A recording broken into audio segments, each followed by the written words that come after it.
തുടരുന്നു. ഖരഗ്പൂർ IIT ക്യാമ്പസിൽ മലയാളി വിദ്യാർത്ഥി മരിച്ച നിലയിൽ കണ്ടെത്തിയിരിക്കുന്നു. ബയോ സയൻസ് ആൻഡ് ബയോടെക്നോളജി വിഭാഗത്തിലെ വിദ്യാർത്ഥിനിയാണ് തൂങ്ങി മരിച്ച നിലയിൽ കണ്ടെത്തിയത്. ബൽറാം നെടുങ്ങാടി വിവരങ്ങൾ നൽകും ഡൽഹിയിൽ നിന്ന്. ബൽറാം, എന്തൊക്കെ വിവരങ്ങളാണ് ഈ ഘട്ടത്തിൽ ലഭ്യമായിരിക്കുന്നത്?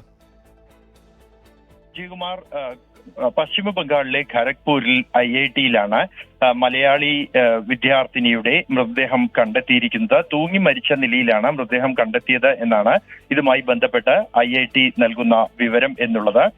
ഇന്ന് രാവിലെയാണ് ഈ മൃതദേഹം സരോജിനി നായിഡു ഇന്ദിരാഗാന്ധി ഹാളിന് സമീപം കണ്ടെത്തിയത് എന്നാണ് അധികൃതർ അറിയിക്കുന്നത്. ഈ പെൺകുട്ടി IIT-യിലെ 3ാം വർഷ വിദ്യാർത്ഥിനി ആയിരുന്നു. 21 വയസ്സാണ് പ്രായം. കൂടാതെ ഈ പെൺകുട്ടി അക്കാഡമിക് രംഗത്തും അനക്കാദമിക രംഗത്തും പ്രതിഭ തെളിയിച്ച ഒരു പെൺകുട്ടിയായിരുന്നു എന്നും അതീവ ദുഃഖം ഈ കാര്യത്തിൽ രേഖപ്പെടുത്തുന്നു എന്നുമാണ് IIT-യുടെ പ്രസ്താവനയിൽ അറിയിക്കുന്നത്. ഈ പെൺകുട്ടിയുടെ കുടുംബത്തെ വിവരം അറിയിച്ചതായും കൂടാതെ പോലീസ് ഈ വിഷയത്തിൽ എന്താണ് ഈ മരണത്തിനിടയാക്കിയത് എന്നതടക്കമുള്ള കാര്യങ്ങളിൽ അന്വേഷണം ആരംഭിച്ചതായുമാണ് അധികൃതർ വ്യക്തമാക്കുന്നത്.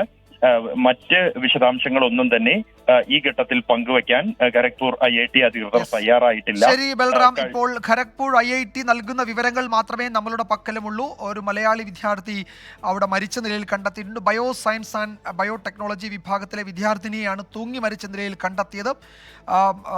പോലീസ് അന്വേഷണം നടത്തുന്നുണ്ട്. വിവരങ്ങൾ അറിയിക്കും എന്നാണ് ഖരഗ്പൂർ IIT-യും ഇപ്പോൾ വിശദീകരിക്കുന്നത്. ബൽറാം നെടുങ്ങാടിയാണ് ഡൽഹിയിൽ നിന്നും വിവരങ്ങൾ